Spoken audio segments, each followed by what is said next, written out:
The 9th core principle, lesson 9, natural family care. Take control of your health at home. Reduce over-the-counter drugs such as acetaminophen, naproxen, etc., the things that you grab for most, and replace them with natural alternatives.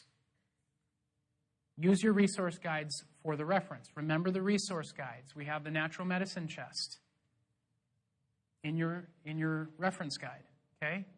Use those guides to help you decide what you're going to be getting rid of. Remember, one thing that you can do is you can take the things that you use the most in your home now, you can take them to the natural food store or wherever they have the homeopathics, and you can say, I use this a lot, I'm working on improving my health, I want to find a homeopathic replacement or a natural replacement for this. What would you recommend? Take their recommendation, look at it, and then make a decision. Do not blindly take everything that they tell you to take.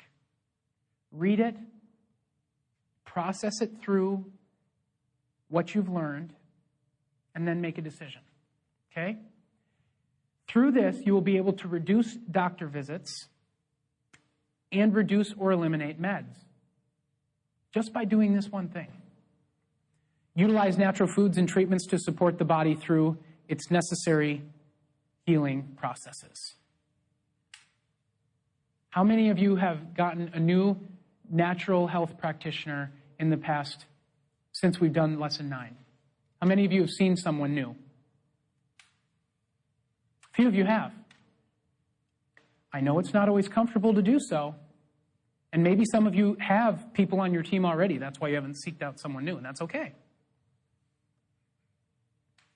As long as you got people on your team who are helping you get where you want to go, that's the main thing. And you can use the Natural Family Care chart in your journal as well. And in here we have where you can put down the symptom that you had, what did you do, what did you take, and did it help?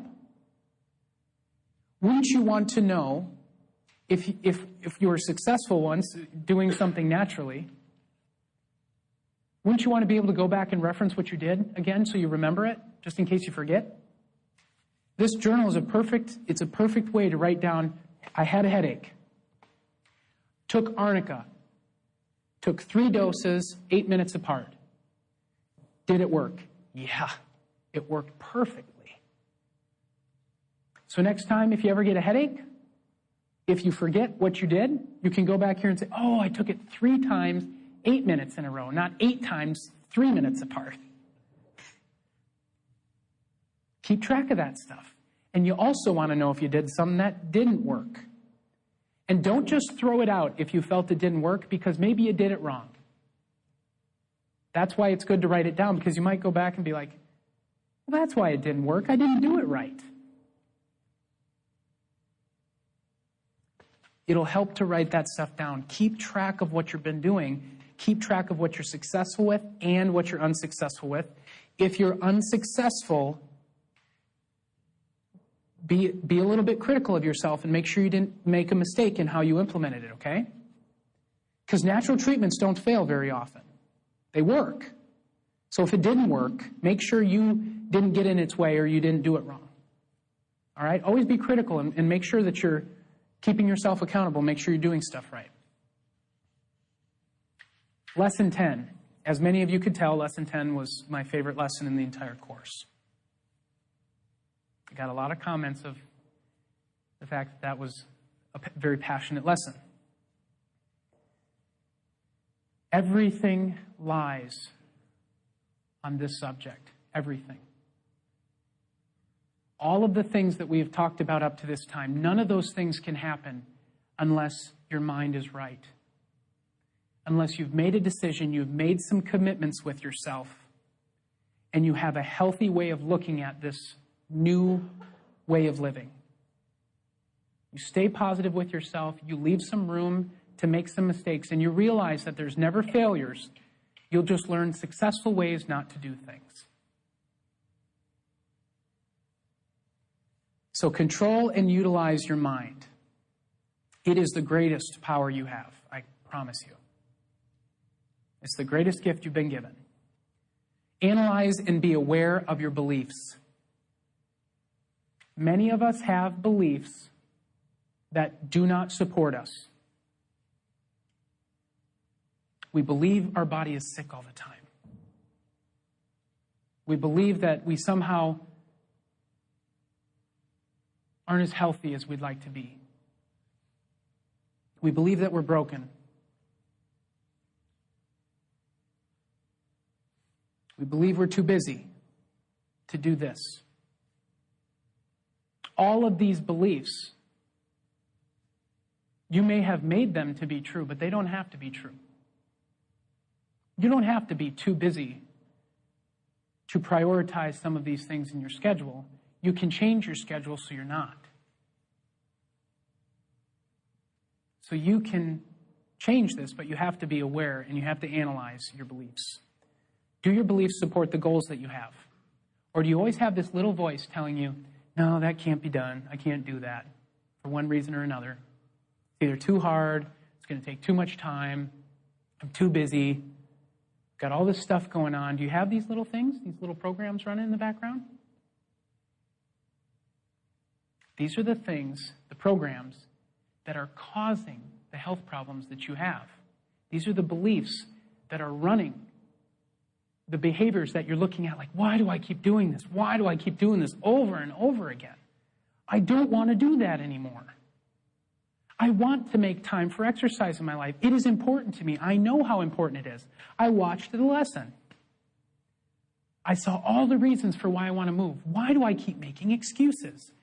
Analyze that program, get it all out, and then squash it because it doesn't serve you anymore. And then replace it with the belief that will get you to your goals. I do have enough time for 30 minutes of movement a day. Or make sure that the new belief you absolutely can accomplish. I do have time for 30 minutes of movement twice a week. How many people think it's better to move twice a week than not at all? Of course. If the goal has to start out in a way that you absolutely cannot lose, you write the rules. Make them easy to win. I will move one day a week, 30 minutes. You set that time, you make that commitment, and you meet it. And then, once you've met that goal, then you can set up the next one if you need to. Because 6 months down the road, you'll be moving 4 times a week, 45 minutes a session. It'll be normal to you instead of setting up some type of expectation that you never could make in the first place. 6 months down the road, you're actually moving versus setting up some type of expectation, trying to meet it for a month, getting frustrated, and then not moving for the next 5. You are a different person if you are in the first example because you're moving every day, because you did it slowly, right? Versus the person who I know 4 days is better than 1, so I'm going for 4. I'm going to do this thing. 6 months later, you're not doing anything. This is the problem with the diet plans and the exercise plans that are out there. You've got to go after the lifestyle, the long-term change. Even if you know you can do better, set the goal where you can hit it. This is hugely important in how we go through our thought process. Okay? Every thought is heard by the rest of your body. Stress causes panic, worry, and fear. Remember what we talked about with stress? Stress is not found in any situation. You and I can't go looking for stress and find stress. We talked about Dr. Colbert's version of stress, which was our own mismanaged expectations of disappointment in a situation we thought should have gone differently. We know that we're going to have challenges in our life. We're going to have situations that don't seem to be to our best benefit. Everyone's going to have them. Stress is only found in your reaction to those things. Only you can create the stress that causes panic, worry, and fear in your life. Only you. No one else is causing it for you. No outside source is causing it for you. No situation is causing your stress. Only you can cause your stress. It is extremely important to understand that concept. Once you understand that and you accept it, then you can start working on it. Number 2, depression. You want to address depression symptoms naturally, because for the longest time we've been told that depression is caused by chemical imbalance, that the imbalance happened before the depression, when actually what we're finding now is it's actually the stress and how we have dealt with situations and the thought process that we allow ourselves to get into is what's actually causing the imbalance in the brain, shrinking the hippocampus down and causing depression. It's kind of like the chicken before the egg or the cart before the horse thing. It's the thoughts that began the process. It's the beliefs that began the imbalance. Start working on negative thoughts first. It's amazing what will happen in mental health when you do that.